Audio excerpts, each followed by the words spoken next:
Hello दोस्तों, नमस्कार। जो चाहा वो पाया, जो कहा वो किया। ये कहानी है केएल राहुल की, केएल राहुल के संकल्प शक्ति की। संकल्प हो तो ऐसा हो।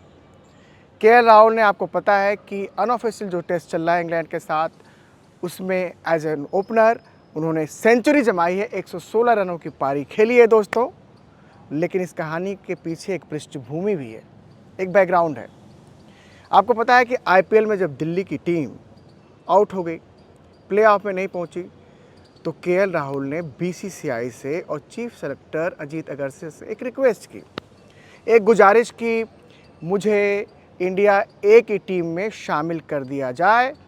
मैं जाके ना टेस्ट मैचेस से पहले एक पारी तो खेलना चाहता हूँ, एक मैच स्टिमुलेशन चाहता हूँ, सो दैट कि टेस्ट मैच में मैं रॉ ना जाऊँ, थोड़े रन आए, थोड़े वक्त क्रीज पे गुजार के मैं वहाँ पे जाऊँ। बीसीसीआई ने उनका ये आग्रह मान लिया। चीफ सेलेक्टर ने बोला ओके जाओ, राज करो, कर सकते हो तो जाओ, राज करो। केएल राहुल वहाँ पहुँचते हैं। नॉटिंघम में दूसरा टेस्ट मैच शुरू होता है, जो अनऑफिशियल टेस्ट मैच है इंग्लैंड लायन के साथ।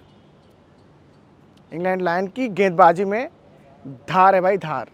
क्रिस वोक्स उस टीम में है, जोश टंग उस टीम में है। ये वो दो गेंदबाज हैं जो पहले टेस्ट मैच में, इंडिया के ऑफिशियल टेस्ट मैच में खेलते हुए नजर आएंगे, और ये अच्छी गेंदबाजी करते हैं। आप जानते हैं इनकी दोनों की खूबियों के बारे में, आप जानते हैं।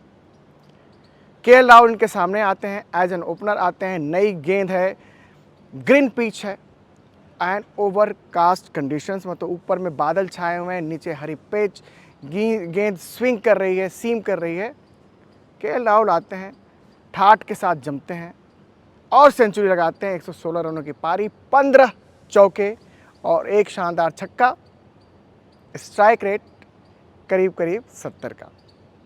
ये वो केएल राहुल हैं दोस्तों, जो अक्सर अक्सर अक्सर रिसीविंग एंड पे होते हैं कि यार इनका औसत देख लो, यार ये तो जब शटर डाउन कर लेते हैं तो फिर शटर ही डाउन कर लेते हैं, फिर रन नहीं निकलते।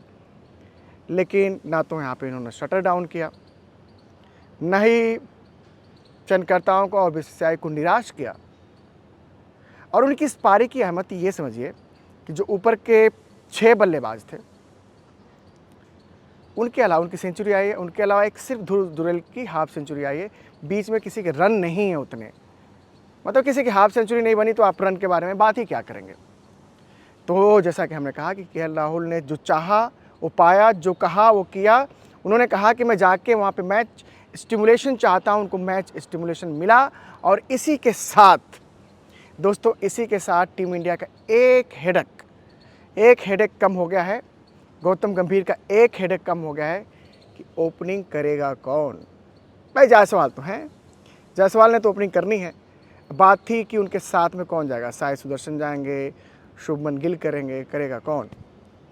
केएल राहुल ने हाथ खड़ा करके बोल दिया, मैं हूं ना। जब मुझे आप लोगों ने ऑस्ट्रेलिया में ओपनिंग कराई, वहाँ पे भी हमने अच्छी पारी खेली। मुझे पता है कि मेरा ऑफ स्टंप कहाँ है, गेंद मूव कर रही है तो बल्ले को किस लाइन में लाना है और किस गेंद को कहाँ छोड़ना है, कब छोड़ना है, किसको मिडिल पे खेलना है और डिफेंस करना है, और किसको उड़ा देना है। भाई एक राहत की एक खबर तो आ गई इंग्लैंड से। इंग्लैंड में इंडिया की मीडिया भी पहुंच रही है, इंग्लैंड में ऑब्वियसली हमारी टीम, पूरी मुकम्मल टीम पहुंची हुई है, और ये राहत की खबर आई है। केएल राहुल दोस्तों, जैसे मैंने कहा, अक्सर रिसीविंग एंड पे रहते हैं, लेकिन नो मोर। और शायद ना अब इंडियन टीम में उनकी भूमिका, उनका किरदार बहुत बड़ा होने वाला है।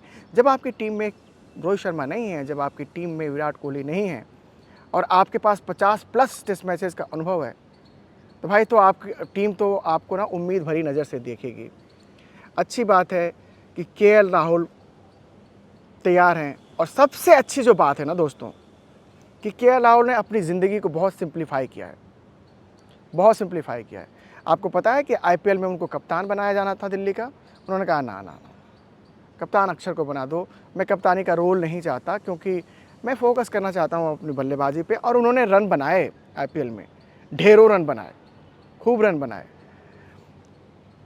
जैसे ही उन्होंने अपने दिमाग से वो ख्वाहिश निकाल दी है कि मुझे कप्तान बनना है, चाहे आईपीएल का, चाहे इंडिया की टीम का, उन्होंने कहा ना, मुझे बनना है इस टीम का भरोसेमंद बल्लेबाज, और शायद यही चीज़, बल्ला चलेगा तो ठाठ चलेगा, वरना कप्तान आएंगे जाएंगे, कौन कितने दिन तक रहेगा, 4 बातें होंगी, 4 सवाल भी पूछे जाएंगे आपसे कप्तान के तौर पे। उन्होंने कहा ना, सब कुछ से परे हटाओ और मुझे मेरा काम करने दो। हाथ में बल्ला है, दिमाग में डिटर्मिनेशन है, संकल्प की शक्ति है, मैं टिकता हूँ, मैं देखता हूँ। देखिए, कई मुकाम ऐसे आएंगे इस दौरे पे, 5 टेस्ट मैचों की सीरीज़ है जो उनको बहुत आजमाए जाएंगे केएल राहुल, चाहे ओपनर के तौर पे हो, चाहे मिडिल ऑर्डर में कभी खेलना पड़े तो, मुझे नहीं पता, लेकिन ओपनिंग तो करते हुए नजर आएंगे कम से कम पहले 2 टेस्ट मैचेस में। कई मुकाम आएंगे जो उनको आजमाएंगे, लेकिन इस आजमाइश के पहले अगर एक बंदा बोलता है और खुद से बोलता है कि मैं इंडिया की ए टीम में जाना चाहता हूँ, और उसकी रिक्वेस्ट मान ली जाती है, तो एक तो बात जाती है, श्रेय जाता है उन लोगों को जिन्होंने उनकी रिक्वेस्ट को मानी। दूसरा श्रेय जाता है केएल राहुल को कि जिन्होंने सोचा कि भाई मैं सिर्फ टीम में शामिल नहीं हुआ। ओबियसली उन्होंने एक जगह तो खाई ना, जैसे ही इस अनऑफिशियल टेस्ट मैच में उतरे तो सरफराज खान को उनकी जगह पे बाहर बैठना पड़ा।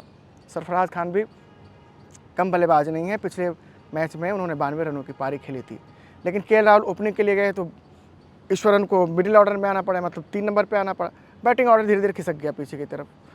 तो ऐसे में सरफराज खान की बलि चढ़ा दी गई कि सरफराज आप बाहर बैठेंगे।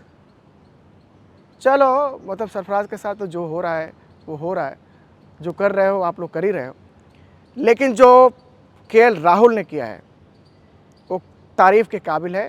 उनकी संकल्प शक्ति को सलाम, और उनकी इस इनिशिएटिव को सलाम कि आप गए हो और आपने कुछ किया है। God bless you KL Rahul, आप धुरी बनो इस टीम की, बनो, क्योंकि आपके पास वो अनुभव है, आपके पास और ऋषभ पंत के पास वो अनुभव है बल्लेबाजी में, जो टीम की नैया पार लगा सकते हैं। हम कुछ तो मैच जीते वहाँ पे।